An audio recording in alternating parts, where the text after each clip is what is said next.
What is going on, everybody? Welcome back to the channel. I am your host, Slackers, bringing you guys our next matchup in the Everyone Is Here tournament. So if you haven't seen this before, I'll throw up the rules on screen in just a second, or in case you want a refresher for whatever reason, but try to make it a bit quicker than usual, because I feel like I don't get through it quick enough, so I'll try to skim that, I'll try to shorten that down. But anyway, if you haven't seen this, it is a tournament, 100 characters overall in the tournament, double elimination style. But each day I upload one of the matches on the from this tournament on my channel, except for Sundays. And then we just kind of talk about the two characters in the matchup for the day, and we just kind of advance tournament style. So let me throw up the rules on screen here for you guys. All right, so let's run down these rules very quickly. First rule: this tournament is just for fun. Can't stress that enough. It doesn't matter if a character is an assist trophy, a spirit, a me costume. None of that matters. If you like a character, feel free to drop a vote for it. It's all for fun. All for fun. Show support for a character. That's cool. Another very important rule: you only get one vote per person. And how do you vote? Very simple as well. Down in the comments, you simply type who your vote will be for. So today's matchup, as you can see in the title of the video, Hollow Knight, or the Knight from Hollow Knight, taking on Crash Bandicoot. So you vote for one of them down in the comments. Simply type which character you're voting for. If you absolutely love both the characters, or if you just can't decide between the two, you can vote both. That's totally fine as well. But remember, you only get one vote per person. Rest of the rules, it's a double elimination tournament, meaning a character has to lose twice before being officially eliminated. Once we get to the results for each matchup, to figure out who wins and loses, if there's ever a tie in voting, I'll flip a coin on camera, best and fairest way to break a tie. And then each matchup, voting-wise, only lasts for 1 week. So today's Friday, so that means next Friday we'll get the results of today's matchup. So voting for each individual match is only open for 1 week. So there's the rules. Let's jump into the results and the matchup for the day. All right, so we have the results from last week, which was Impa from Legend of Zelda taking on Velvet Crow from the Tales of series. And for a while, this one was a little close in the voting, but I guess kind of like a lot of matches, one of the characters just got a pretty big support, swing in their favor for the character. So let's see who got it this time. There we go. Impa ended up winning this one, 52 votes to 26, and you're like, all right, that wasn't really close. It actually was. Like at one point, it was like 18 to 17 votes. Like that's how close it was, and then just like, I'm not joking, I think there's like 28 votes for Impa in a row. So a lot of support for Impa in there. So Impa ends up moving on through the winner's bracket again. So congrats to Impa. But Velvet Crow fans, again, don't fret. Velvet's still in the tournament. Just drops to the loser bracket. So one more loss, Velvet will be done from the tournament. Hence the double elimination is in the rules. So yeah, with the results out of the way, let's go to the matchup for the day. So we have a somewhat, I don't want to say it's a weird one. It's kind of a good one, but it could also be a blowout in a way. So we have the Knight from Hollow Knight in today's matchup. First appearance in any of these tournaments. Taking on a juggernaut in Crash Bandicoot from the self-titled Crash Bandicoot series. So, good luck, Hollow Knight. You're probably going to need it. Let's be fair. Let's be real here, but we'll see what happens with him. So, yeah, let's start off. Good old Crash Bandicoot. Now, Crash's name has been thrown around a lot recently in terms of leaks and, rumors and speculation about him joining Smash, whether he's DLC character number 5. Now, it doesn't look too likely if you're believing leakers. Whatever you believe, I think Crash... Personally, I believe Crash and or Spyro was in the conversation for DLC in Smash Bros. Maybe even more so with the announcement of the new DLC. Maybe that's where they might end up popping up. But, I think, I kind of, personally for Crash, my opinion, I think Crash just seems too obvious. This might not make sense. Maybe it does. I think Crash and or Spyro seem too obvious, and Nintendo won't do it. I'm setting it up that way for myself, so that way I won't be kind of let down if either of the two don't happen.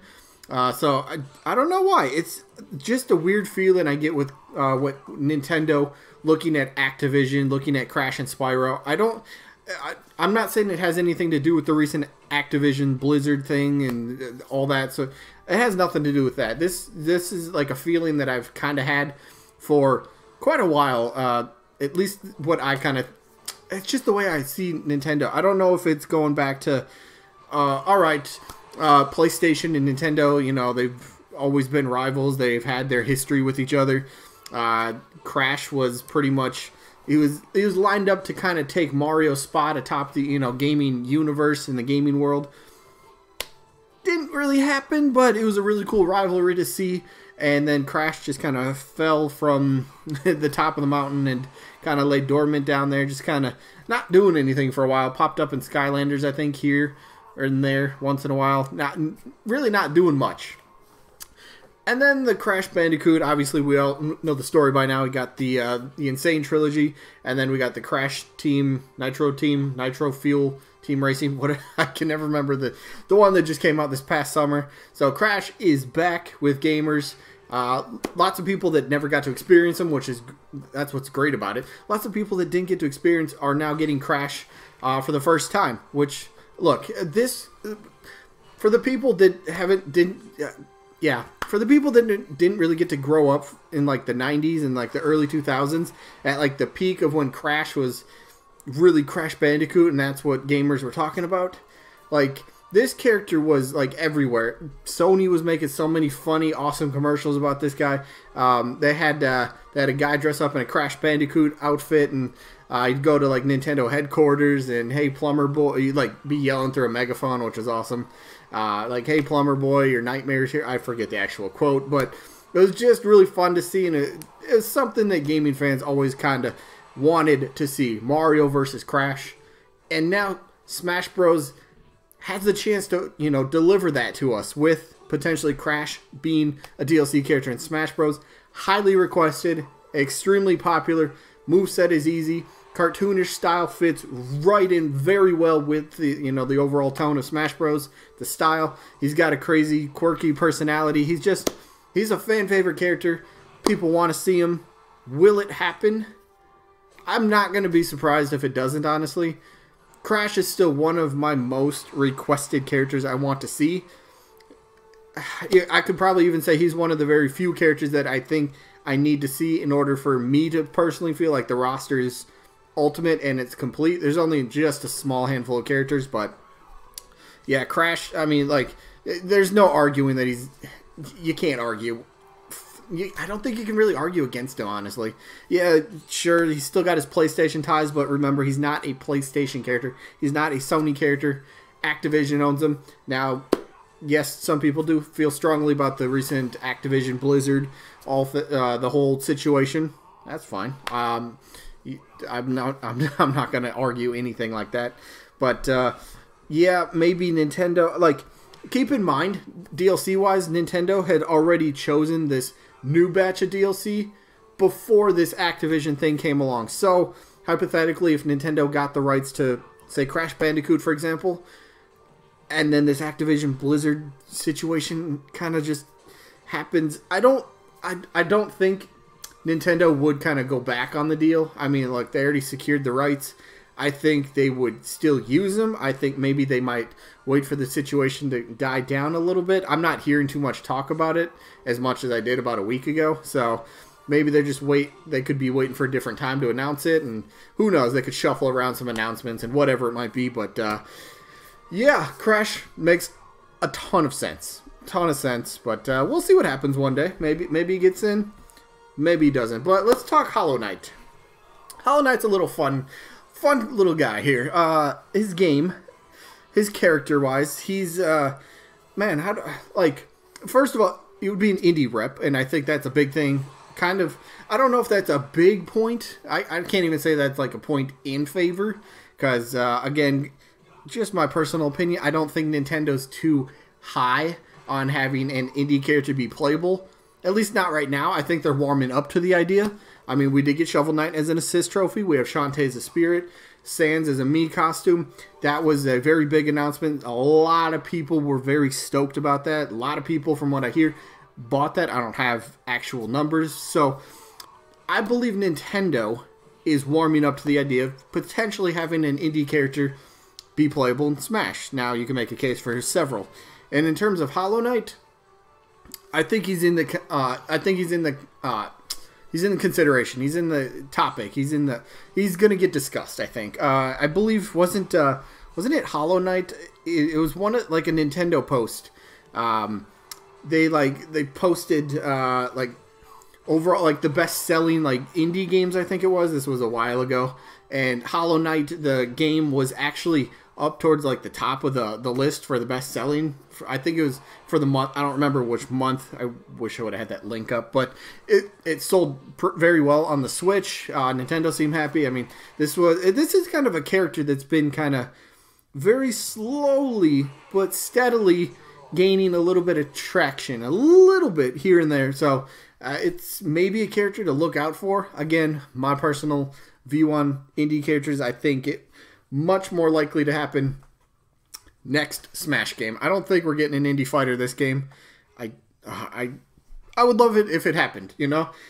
It'd be a big game, a big announcement in gaming overall. I really do. Like indie characters are plus indie studios with Nintendo. They have great partnerships. We have the Nindies after all, right?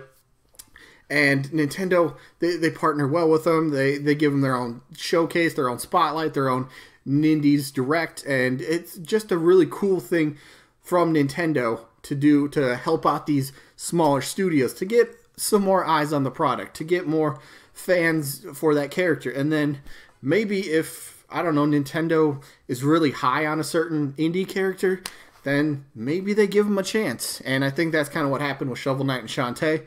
They've seen the support for him, they've seen the fans' reactions, and they've seen all this stuff, and I think that's pretty much why they got in. I think, I don't know. I'm a little torn because I want to see indie characters playable. I really do. I don't think it'll happen. And if I had one pick, I guess my pick would be split on who I think would make more sense.